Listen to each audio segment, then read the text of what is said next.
Hola, ¿cómo están? Yo soy Jackie Novoa, arquitecta de 12 casas, y hoy vamos a hablar sobre los puntos elementales que no debes dejar pasar para que tu casa quede tal cual la habías imaginado.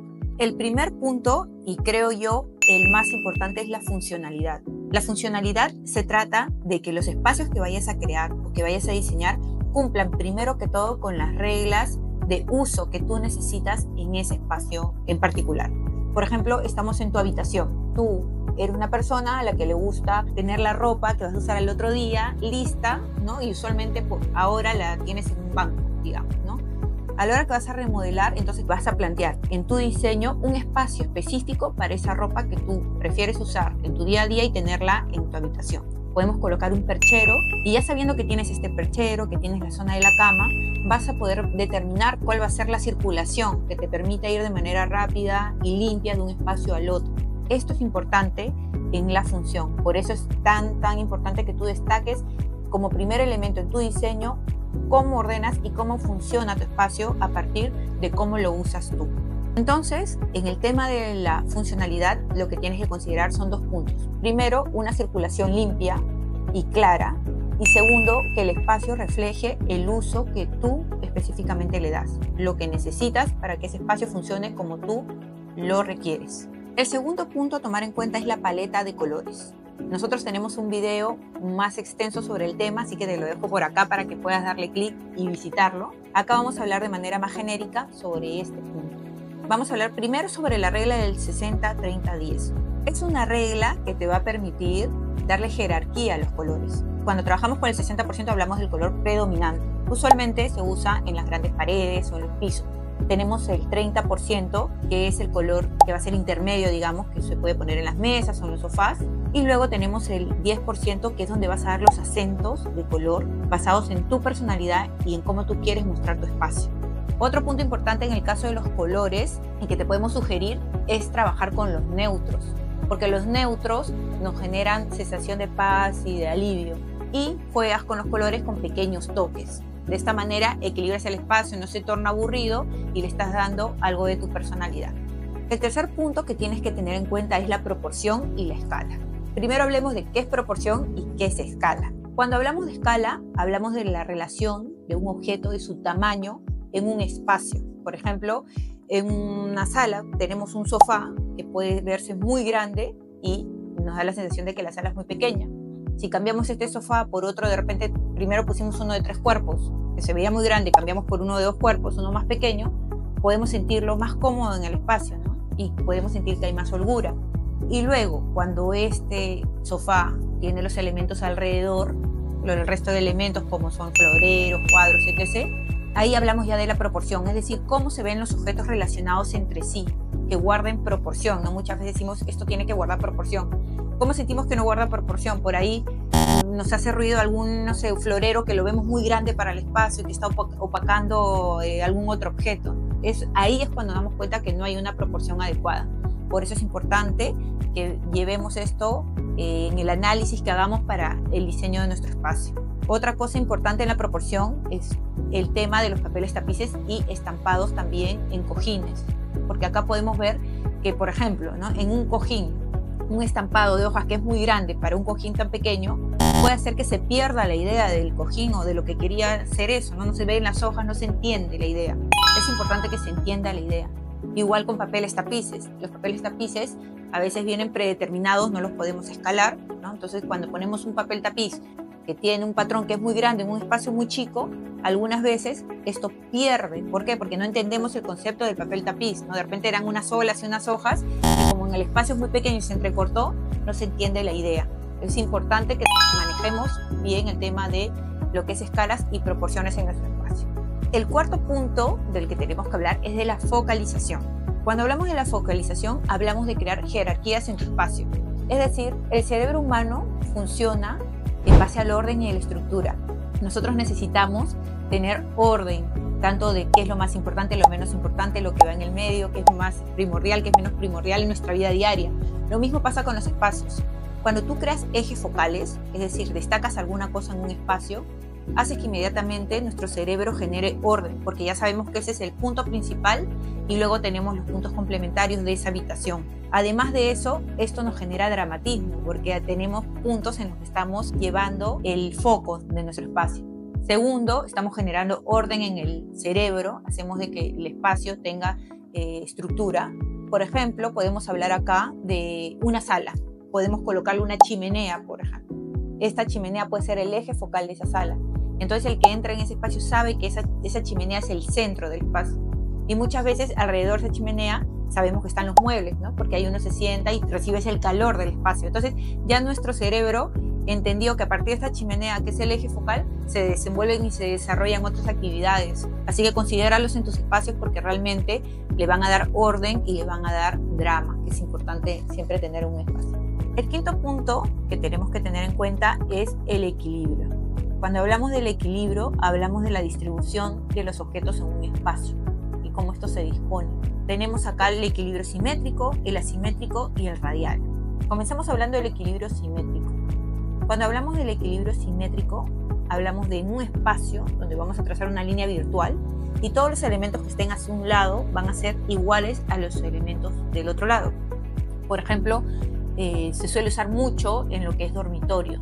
Cuando tenemos la cama, ¿no? Usualmente lo que hacemos es, si dividimos una línea virtual de esa cama, tenemos hacia un lado mesa de noche, hacia el otro lado la misma mesa de noche, probablemente en la cabecera un cuadro, en el medio 2 cuadros, ¿no? Esto nos genera un espacio de equilibrio simétrico, ¿no? Porque estamos trabajando perfectamente un lado igual al otro.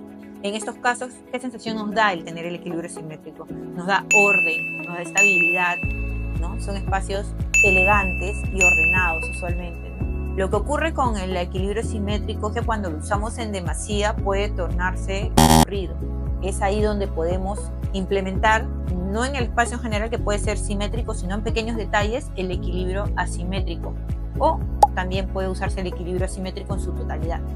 Hablemos entonces del equilibrio asimétrico, que a mí particularmente me encanta. Hoy en día está muy de moda y la verdad es que es súper flexible y muy divertido.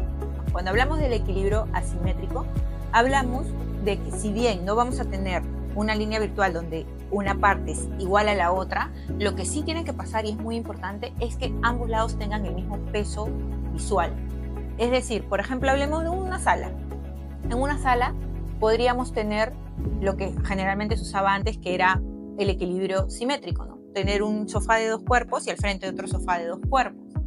Pero, ¿no les parece más simpático si jugamos un poco con esto? Por ejemplo, mantenemos el sofá de 2 cuerpos en un lado, pero al frente podemos colocar un par de butacas con una mesita en el medio donde poner algún florerito. El peso visual es el mismo, están ocupando el mismo espacio, pero son elementos diferentes. Esto hace o torna el espacio mucho más divertido y más dinámico. Por lo tanto, es un buen camino usar el equilibrio asimétrico. Y finalmente tenemos el equilibrio radial. El equilibrio radial realmente no se aplica mucho, pero cuando se aplica es porque tiene situaciones puntualmente que lo requieren, ¿no? Y puede funcionar muy bien en esas situaciones. Por ejemplo, lo vemos en nuestro día a día en mesas circulares, ¿no? Tenemos las sillas que se disponen hacia el eje o hacia el centro de este círculo. En un hall, por ejemplo, lo podemos ver cuando colocan una mesa en el medio pequeña, un florero y encima una araña, ¿no? Que ilumina todo el espacio. En estos casos estamos hablando de equilibrio radial, todo en torno a un centro y todo el espacio alrededor se distribuye en torno a este centro y funciona muy bien, ¿no? Este es el otro tipo de equilibrio que, como les digo, no se usa mucho, pero cuando conviene realmente puede quedar súper bien. Dentro de este tema del equilibrio debemos de tocar la regla de los tercios. Esta es una regla que usamos mucho en el diseño interior y que te puede servir para poder darle movilidad y hacer tus espacios más interesantes. Por ejemplo, esta regla se usa mucho en elementos decorativos. Por ejemplo, en una consola, en una mesa, podemos aplicarla. ¿Y de qué se trata? Se trata de usar elementos impares. Es decir, en vez de que tu consola, ¿no? La consola de bienvenida de tu casa, ¿no? Tengas, digamos, acá una lámpara y otra lámpara, o un florero y una lámpara, ¿no? Elementos pares que a veces hacen que el espacio se vea vacío, como que necesitas algo más. Podemos trabajar con elementos impares, es decir, elementos de 3, de 5 o de 7 objetos. Ahora, lo recomendable es irnos al 3, al 5, a lo mucho, para tampoco abrumar. Pero trabajamos con estos 3 objetos, ¿no? En la misma consola colocamos estos 3 objetos hacia un lado, ¿no? Y podemos darle movilidad trabajando con las alturas de lo mismo, ¿no? Podemos colocar una lámpara bonita grande, un candelabro al lado, una fotografía, ¿no? Y con eso generar este desequilibrio, pero que a la vez es equilibrante. Eso mismo podemos hacer también en los espacios, ¿no? En los espacios mismos. Es decir, tienes un espacio, marcas virtualmente o lo divides en 3, llenas 2 de estos espacios con las cosas que necesites ocupar y dejas un espacio vacío que te va a servir para circulación además, y donde puedes rematar con un cuadro que haga que el espacio se vea equilibrado. Esto le va a dar orden a tu espacio y no vas a usar lo típico que es llevar los elementos o tus muebles en el centro, ¿no? No necesariamente tienen que estar tus muebles en el centro del espacio. También puedes ponerlos hacia un lado y trabajar el otro lado como circulación y ponerle elementos que equilibren y le den el peso visual que requiere. El 6.º punto es la textura y el contraste. Primero hablemos de la textura. Cuando hablamos de textura, hablamos de aquella sensación táctil que tenemos al tocar algún elemento, algún material, ¿no? Este puede ser rugoso, puede ser liso, ¿no? Podemos sentirlo sedoso, podemos sentirlo de repente como esta sensación de la piedra que tiene mucho asperosidad.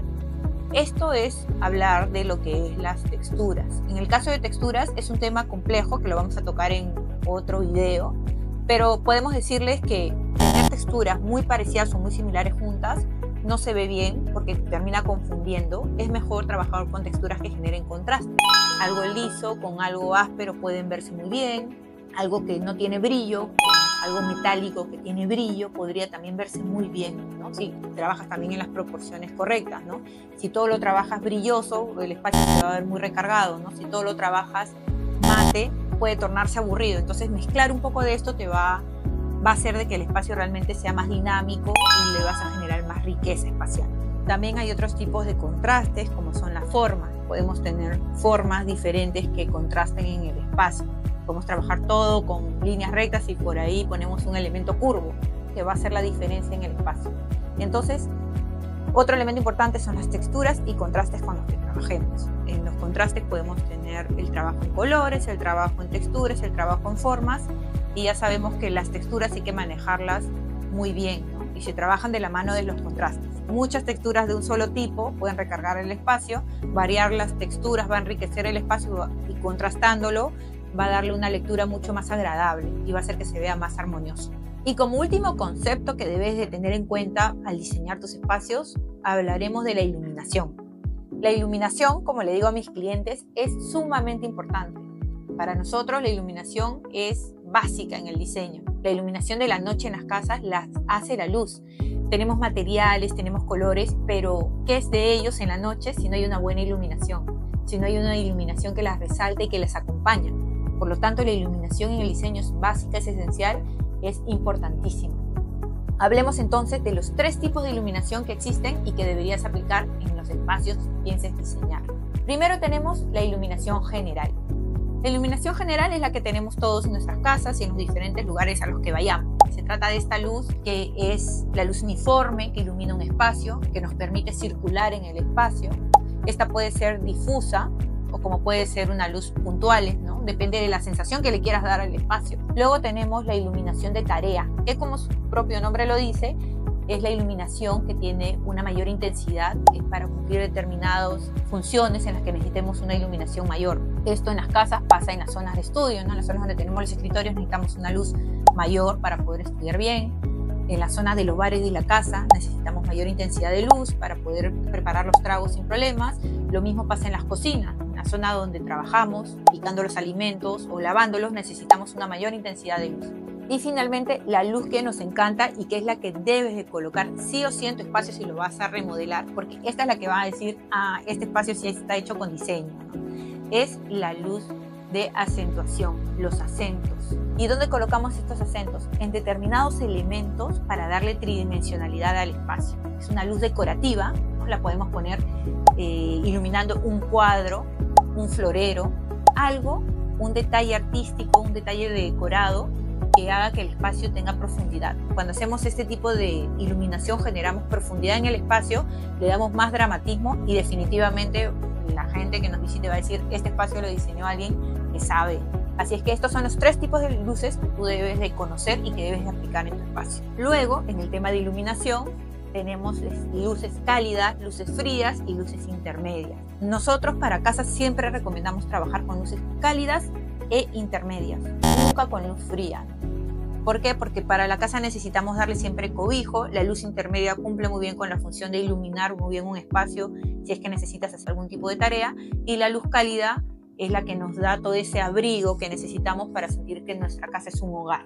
Entonces estos son los tipos de luces que hay. Ahora hay mucho más que hablar sobre luces, también hablaremos en algún video sobre eso, porque realmente es muy extenso el tema, pero con estas reglas en cuanto a luces vas a poder manejarte muy bien para iniciar con la decoración de tu espacio. Todos estos puntos de los que hemos hablado son muy importantes, pero el resultado final, lo que tiene que tener en tu espacio sí o sí, sigas estas reglas o no, porque en el diseño tú puedes variar, puedes innovar, nada está dicho. Lo que sí tienes que lograr es que tu espacio tenga cohesión, es decir, tu espacio tiene que ser coherente. Tienes que sentir que todo lo que has colocado en el lugar tiene una razón de ser y que nada esté sobrando, ¿no? Mira tu espacio luego que lo has diseñado y fíjate que todos esos elementos que están no estén solo porque sí, sino que sumen al espacio, que uno con el otro generen contrastes, que uno con el otro generen complementarios, que los colores sumen, que no haya nada que esté disociado. Eso es básico en el diseño, la cohesión. Otro tema importante que sí o sí debes de considerar es la personalización de tu espacio. Tu espacio tiene que tener personalidad, ¿no? No puede ser el mismo espacio que el de tu vecina o el de tu amigo o el de tu tía. El espacio tuyo tiene que hablar sobre ti. Tienes que colocarle elementos que a ti te gusten. Tienes que colocarle adornos o elementos que hablen de ti. Eso es importante. Cada espacio tiene que tener nuestra personalidad. Tiene que ser nuestra identidad. Eso suma, eso nos hace sentir en casa. Así es que es importante que siempre coloques elementos que te gusten a ti, que hablen sobre ti, te muestren un poco quién eres. Y otra cosa importante, muy importante en el tema del diseño, es que tienes que respetar los espacios de circulación y los espacios de comodidad. Por querer poner mucho, no vayas a dejar espacios estrechos, no espacios que al final van a terminar desagradándote, porque si tú no estás cómodo en el lugar, así sea muy lindo, así hayan muchas cosas lindas, si no has sabido distribuir bien, vas a terminar agobiándote. Entonces es importante respetar las circulaciones en tu espacio. Y por último, no sobrecargues tus espacios, por favor. Mucha gente se emociona y termina comprando, me gustó este florero, pum, lo compro, me gustó esto, pum, lo compro. Compras cosas y al final cuando lo ves en tu casa no es lo que querías, terminas teniendo cosas que no necesitas, ¿no? Y terminas sobrecargando tu espacio con muchas cosas innecesarias. No lo hagas. Estudia muy bien el diseño de lo que quieres, ten claridad de lo que quieres colocar y que todo lo que coloques tenga una razón de ser, que realmente esté ahí porque lo pensaste bien en la escala, pensaste bien en su proporción, pensaste bien en el color, lo viste en tu espacio, lo marcaste, ¿no? Para que lo que tengas en el lugar realmente se sienta que es realmente consciente y que lo ha hecho un diseñador sin ser un diseñador. Si te ha gustado la información que te hemos dado, no olvides activar la campanita y darle un me gusta. Además, déjanos tus comentarios para saber qué temas quieres que profundicemos. Y hoy te estamos dejando también un PDF donde estamos dándote todos estos checks para que llenes, check, de todos estos puntos que tienes que tener en cuenta a la hora de diseñar.